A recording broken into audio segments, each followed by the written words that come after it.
Welcome Raider Nation and my champions, and in this video we're going to be doing an update to our State of the Division series, and we're going to be taking a look at each of our divisional rivals and see how they've improved through the draft and free agency. Now I did make the State of the Division series in March and went a lot more in detail on each team prior to the draft and free agency starting, so if you want to take a look at those videos, I'll put a link in the description below. Let's get started. We're going to start with the Kansas City Chiefs, and the top three positional needs I had for them back in March was left tackle, right tackle, and then guard/center. Now this came off the heels of a Super Bowl with a banged up offensive line, and then they began to release most of their offensive line players, so I thought that was definitely a priority for them. So let's take a look at how they have filled those gaps. Now, the first thing they did right before the draft is they had a big trade with the Baltimore Ravens, and they secured Orlando Brown Jr. as their next left tackle. They gave up a first, a third, and a fourth in this year's draft, and then a fifth in next year's draft. Then during the draft, in the second round, their first pick, they went out and got arguably the best center prospect in the draft in Creed Humphrey out of Oklahoma. And then later on in the sixth round, they grabbed guard Trey Smith from Tennessee. Now these were the matchups I figured we could exploit back in March. Obviously the left tackle, the center position being renewed, and then going after Kyle Long, who came out of retirement to sign with the Chiefs in the offseason. So let's take a look at the new look Chiefs post-draft and post-Orlando Brown trade. So you can see here, I think they've secured the left tackle position with Orlando Brown. The guy's only given up 4 sacks in the past 3 seasons. He was at the right tackle position until last year, and he gave up no sacks when he was shifted over to left tackle last year. So I think that was a good pickup for the Chiefs. These other 2 positions, I know, like I said, Creed Humphrey was arguably the top-rated center prospect coming out of the draft. But we got to see how he does against NFL level competition. And then Kyle Long, he came back from retirement. I'm not sure how much he has left in the tank. They did get Trey Smith late. I think this interior is a matchup we can still exploit on this team. So let's move on to the LA Chargers, and these are the top 3 positional needs I had for them back in March. The first one is that linebacker/edge position that was held for years by Melvin Ingram. He is not going to be coming back, so I thought that would be their top need. They also needed a good left tackle to protect Justin Herbert's blind side, the Rookie of the Year. And I also think they needed another corner. Now I know they re-signed Michael Davis for about $8 million, but I am not confident in Chris Harris Jr. on the other side.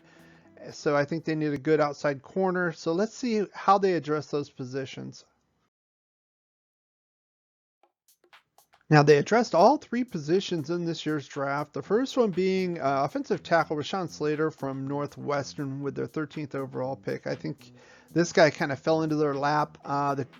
The claim to fame with Rashawn Slater is that the year before he had a great game against Chase Young when they played Ohio State. I think a lot of people think he's kind of a ready-made day one NFL tackle. Obviously, he's going to be the left tackle in this offense, so it'll be good to see how quickly he can pick things up, at this level. And then they went out and got Asante Samuel Jr. from FSU in the 2nd round, which confirmed my suspicions about Chris Harris Jr. And then they went and got Chris Rump the 2nd in the 4th round. And this is basically the guy to replace Melvin Ingram, outside linebacker, pass rushing type guy. As far as the offensive side of the ball for the Chargers, the weaknesses I saw were on both edges, left and right tackles back in March. Now let's plug in Rashawn Slater at left tackle.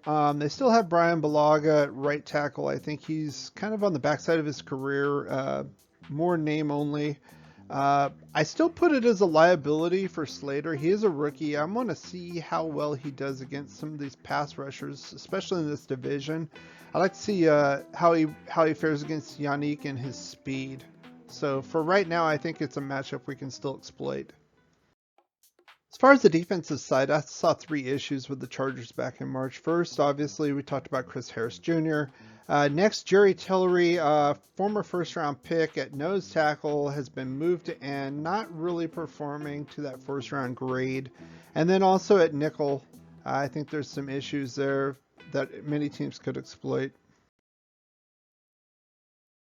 So this is how the Chargers look now after the draft. Chris Rumpf, who's going to take this spot for Melvin Ingram. Jerry Tillery, they didn't really address this in free agency or the draft, so I guess they're rolling the dice with this guy. Definite matchup we can exploit there. Asante Samuel, I think, is going to win the job out from Chris Harris, and maybe they move Chris to nickel. That could be a possibility because I think they're a little weak there as well. So there's still some holes in this defense that were not addressed by the team. Now, last but certainly not least would be the Denver Broncos. Now, these are the three positions I thought they should be targeting back in March. First is the linebacker. The inside linebackers are probably the weakest area on this whole defense. Plus Von Miller, they did extend him 1 year on his final year of his contract, but I'm not so sure he's going to be back in a Bronco uniform in 2022. As far as the offensive line, they do have Garrett Bowles on the left side, but the coverage pretty bare on the right side, so that's a position they could target. And then corner, they got a couple 1 year rentals, free agents, so I thought they could address this position in the draft as well. And that's exactly what they did when they selected Patrick Surtain II, cornerback from Alabama with the 9th overall selection. This guy is a press coverage stud, and I think he's going to be a problem for us for years to come, unfortunately. Then in the 3rd round, they went and got an inside linebacker, Baron Browning from Ohio State, solid player there. And then they went into the free agent market and picked up an underrated right tackle, Bobby Massey, formerly the Chicago Bears. So I think they did a really good job in filling these positions. As far as the defensive side of the ball, I thought their biggest weaknesses were on the inside, specifically within the front 7. Now here's how I have it looking today. Now they have Barrett Browning. I think he's going to take one of the inside linebacker positions. I think they still have an issue with the other inside linebacker. And then at nose tackle, I think Mark Purcell's still going to be the starter. I would say he's probably a below average nose tackle. They did pick up a couple free agents, Isaiah Mack and Shamar Stephen, but those are more of like waiver wire type pickups. I don't think they're really going to push Purcell here at the starting position. So, and then we have Patrick Surtain here. I think he's going to probably beat out Kyle Fuller, take one of those spots. And he's, like I said, I think he's going to be a problem. But I think we can exploit this middle here, specifically in the run game. Now, back in March, as far as the offensive side of the ball goes, I thought there's a lot of question marks with the offensive line. I already talked about right tackle, but the guard play I'm not too impressed with. And then obviously with Drew Lock, I mean, to me, he's laughable. If you've watched any of my videos, I think he's a big joke, to be honest. And it wouldn't have surprised me if Denver would have selected a quarterback in this draft. They did not. However, what they did was, but they did go and trade with the Carolina Panthers, the 6th round selection, go get Teddy Bridgewater. And this is very intriguing to me because I think Drew Lock's days are numbered. I think he's an interception machine. And while I don't think Teddy Bridgewater is a world beater, I do think he's the type of quarterback, if he's not asked to do too much, he can excel.